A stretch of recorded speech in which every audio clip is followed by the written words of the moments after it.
Вкупно 33,2% од бруто домашниот производ во државата отпаѓаат на сивата економија. Тоа значи дека годишно во државниот буџет губиме над 1200 милиарди евра, покажа анализата на бизнис секторот. А како сивата економија го поткопува владењето на правото во македонското општество? Каква борба ни е потребна против овој проблем? На оваа тема разговараме со Снежана Камиловска-Трповска од Македонскиот центар за меѓународна соработка.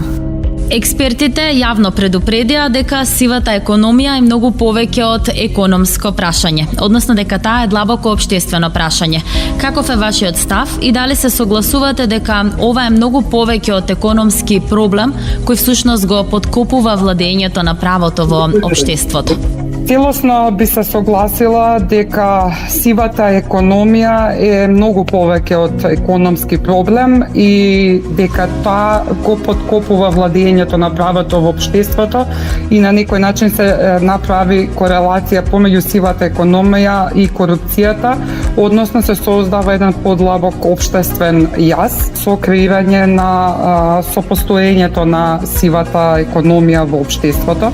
И ова прашање не е нешто што само го констатираат граѓанските организации, односно оние организации кои што работат во делот на владење на право и борба против корупција, туку ова го констатираат и самиот приватен сектор и стопанските комори кои што секојдневно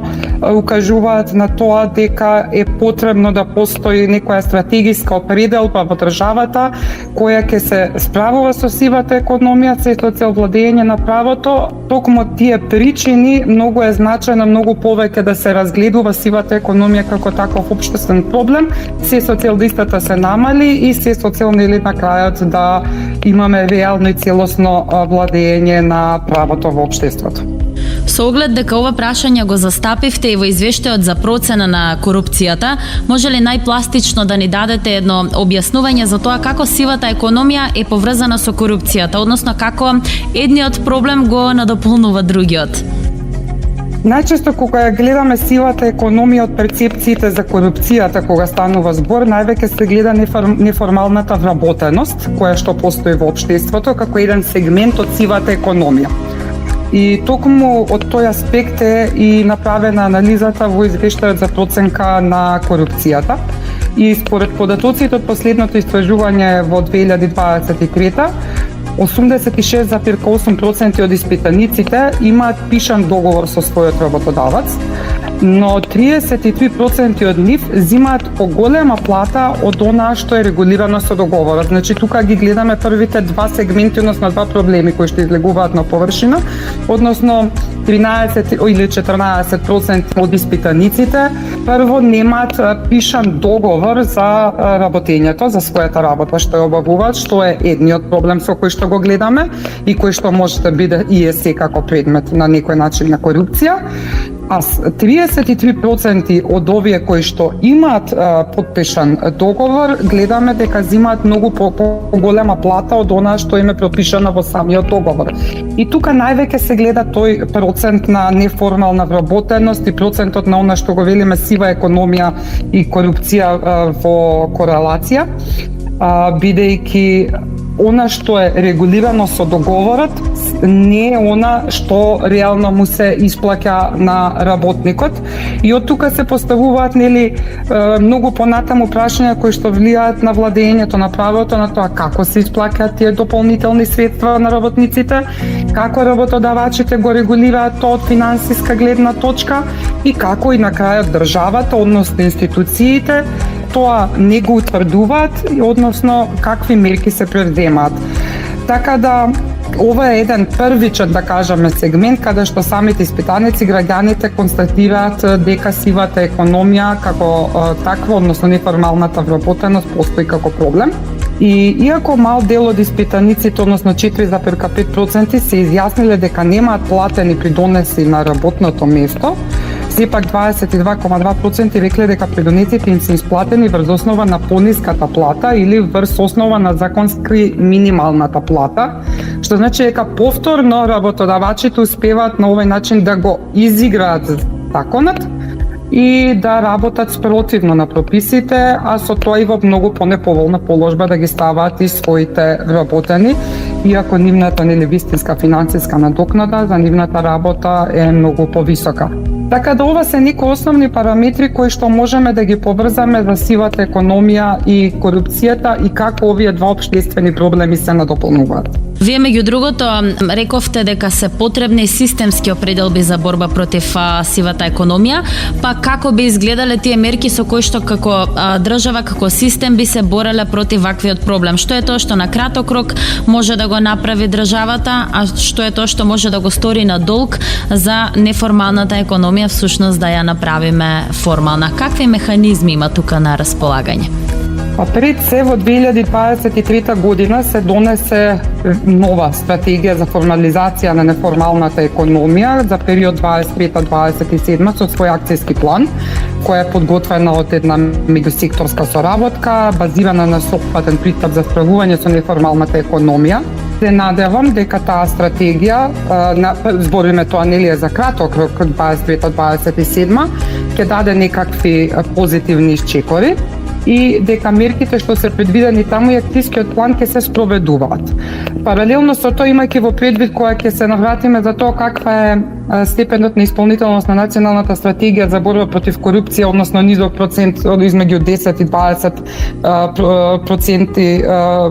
10 до 20% во изминатите 3 години од својата имплементација. Тоа е најбитно тука да се напомене дека се надевам дека и таа стратегија нема да има такви ниски проценти на имплементација, дека ќе имаме поголема стапка на успешност во имплементацијата на истата. И тоа е нешто што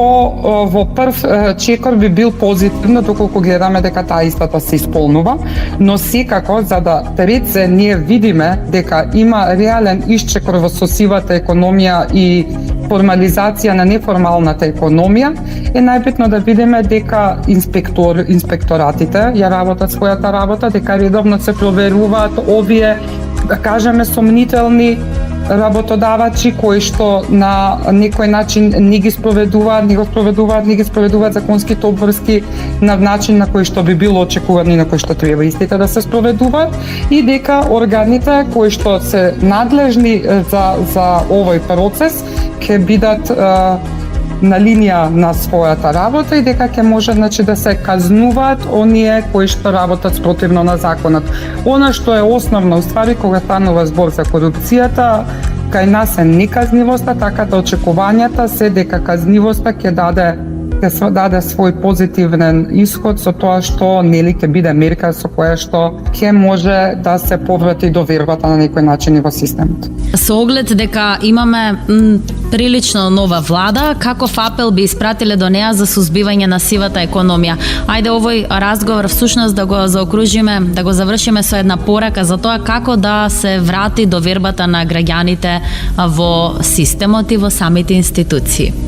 Па тука веќе не станува збор и само за сивата економија, довербата на граѓаните во системот и на институциите веќе години наназад е на некој начин апатична и е на високо ниво недовербата наместо довербата. Потребни се навистина системски промени,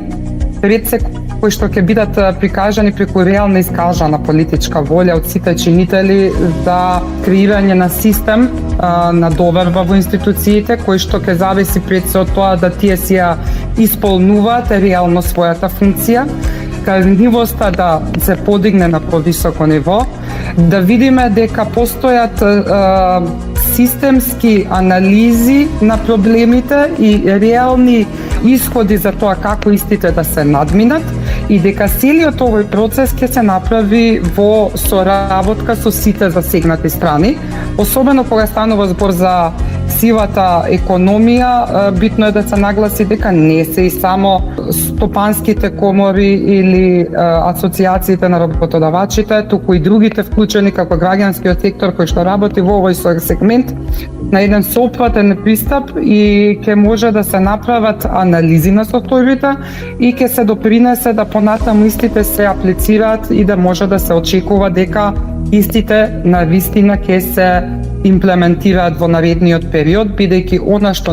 го гледаме во изминатиот период наназад е дека многу често се работат одредени прашања системски да се променат, но на крај она што недостасува кај нас е системот имплементација, односно успеваме секогаш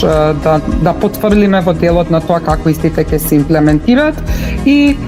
едно меѓуинституционално решавање на проблемите да постои, односно да се постави многу подобра соработка помеѓу институциите, се со цел да може навремено да се надминуваат одредени прашања и проблеми кои што би настанали.